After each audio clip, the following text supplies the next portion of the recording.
ഞാൻ മരിച്ചിട്ടില്ല, ഡിക്കാപ്രിയോ. ജീവിച്ചിരിക്കുന്ന പല താരങ്ങളും മരിച്ചതായി വ്യാജവാർത്ത വരുന്നത് ഈയിടെയായുള്ള ഒരു പ്രവണതയാണ്. നിരവധി പ്രമുഖ വ്യക്തികളും ഇത്തരത്തിൽ മരിച്ചതായി വാർത്ത വരുന്നതും അതിന് തൊട്ടുപിന്നാലെ താരം താൻ മരിച്ചിട്ടില്ലെന്ന് പ്രഖ്യാപിച്ചുകൊണ്ട് രംഗത്ത് വരുന്നതും പതിവായിരിക്കുന്നു. ഏറ്റവും അവസാനം ഇത്തരത്തിൽ മരിച്ചെന്ന വാർത്ത വന്നത് ഹോളിവുഡ് നടനായ ലിയനാർഡോ ഡിക്കാപ്രിയോയുടേതാണ്. സ്വിറ്റ്സർലാൻഡിൽ സ്നോബോർഡിങ്ങിടെ ഉണ്ടായ അപകടത്തിൽ ഡിക്കാപ്രിയോ മരിച്ചെന്ന് കഴിഞ്ഞ ദിവസം സെലിബ്രിറ്റി ഗോസിപ്പ് വെബ്സൈറ്റായ മീഡിയ ഫെച്ചർ റിപ്പോർട്ട് ചെയ്തിരുന്നു.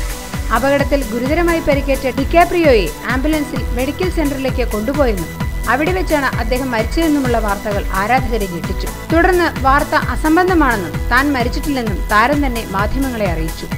ഡിക്കാപ്രിയോ മരിച്ചെന്ന് ഇത് 2ാം തവണയാണ് വ്യാജവാർത്ത പ്രചരിക്കുന്നത്. 2009-ലും ഇത്തരത്തിൽ വ്യാജവാർത്ത പ്രചരിക്കുകയും താരമത് നിഷേധിക്കുകയും ചെയ്തിരുന്നു. ഓരോ പ്രധാന വാർത്തയും ഇന്ത്യ ക്ലിപ്സിലൂടെ അറിയാൻ ഞങ്ങളുടെ ഫേസ്ബുക്കിലും ട്വിറ്ററിലും അംഗമാകും.